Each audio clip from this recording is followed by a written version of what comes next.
Quartile, decile, percentile, इन तीनों को combine करके बोलते हैं क्वांटाइल्स। तो सबसे पहले हम देख लेते हैं क्वार्टाइल्स। क्वार्टाइल निकला है क्वार्टर से, आपके पूरे डेटा को 4 इक्वल पार्ट्स में डिवाइड कर देता है। ये आपकी डिस्ट्रीब्यूशन है। तो 1 2 3, ये Q1, Q2, Q3। Q1 को लोअर क्वार्टाइल भी बोलते हैं, Q2 को मिडिल क्वार्टाइल भी बोलते हैं, और Q3 को अपर क्वार्टाइल। अब डाटा को इसने 4 बराबर हिस्सों में तकसीम किया, 3 क्वार्टाइल होंगे। 25% डाटा यहाँ पे है। Q1 के नीचे कितने परसेंट डाटा होता है आपको पता होना चाहिए, 25%। Q1 के ऊपर कितने परसेंट डाटा होता है यहाँ से लेके यहाँ तक, ये टोटल 75% हो गया ना।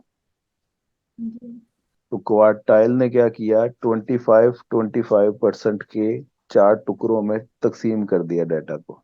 अब Q1 के नीचे 25% डाटा है, Q1 और Q2 के दरमियान 25% डाटा है, Q2 Q3 के दरमियान 25, Q3 के ऊपर 25% डाटा है। इसी तरह Q1 के ऊपर कितना डाटा है, ये सारा डाटा, ये 75% है। अब इसका formula Q1 n+1 fourth value. Data आपके पास है, आपको वो बोलता है जी find upper and lower quartiles and median. ये 3 चीजें फाइंड करनी है।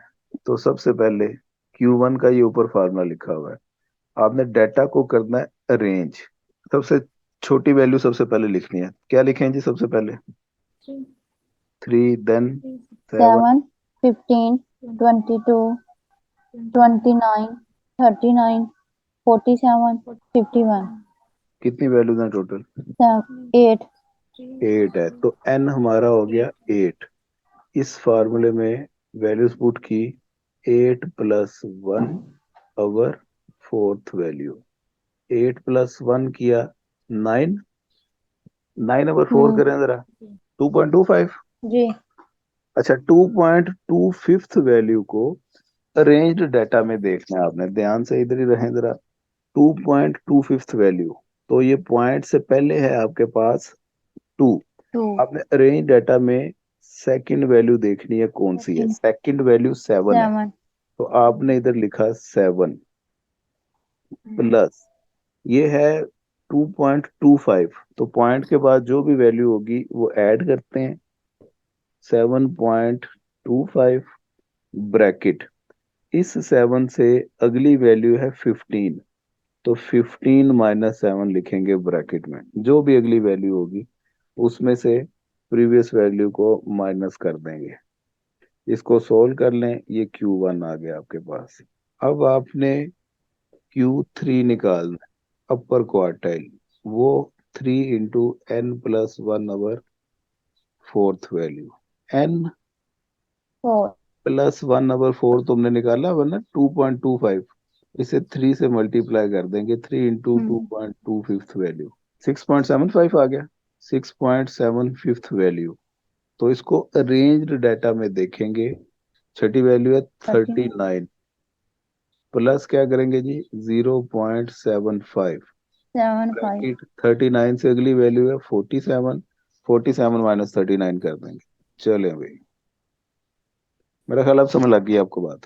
जी. तो हमारा अपर क्वार्टाइल आ गया 45। अब रह गया मीडियन। मीडियन का फार्मूला है n+1 अवर, 2. तो ये 9/2 किया 4.5 वैल्यू।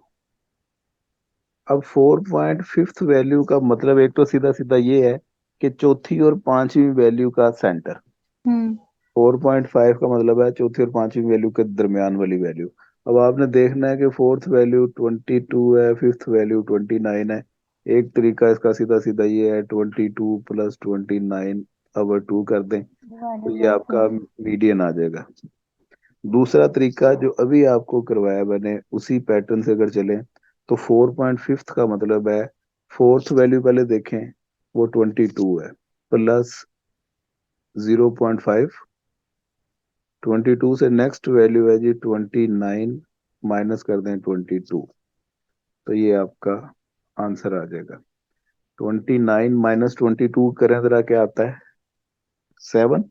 7 7 को 0.5 से मल्टीप्लाई किया 3.5 और ये बन गया 25.5। तो आंसर सेम होगा दोनों तरीकों से।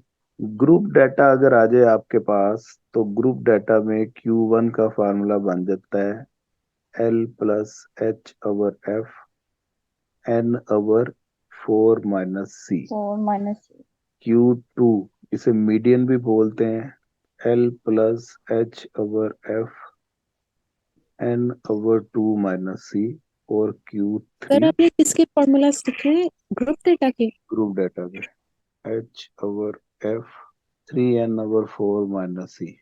ये हो गया ग्रुप डाटा।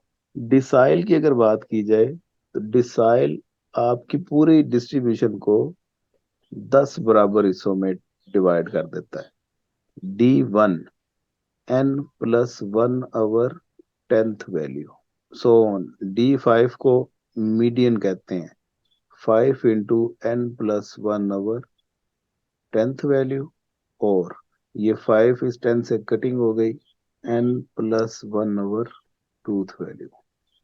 इसी तरह लास्ट इसका D9 होता है, 9 into n plus 1 over 10th value. समझे बात?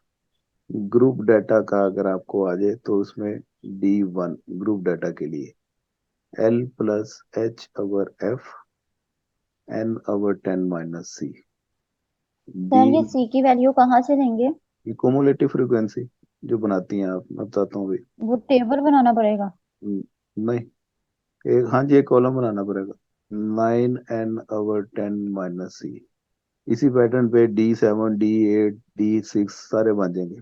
इसी तरह परसेंटाइल में भी है। परसेंटाइल पूरी डिस्ट्रीब्यूशन को 100 इक्वल पार्ट्स में डिवाइड कर देता है। तो P1 n plus 1 over 100th item या वैल्यू।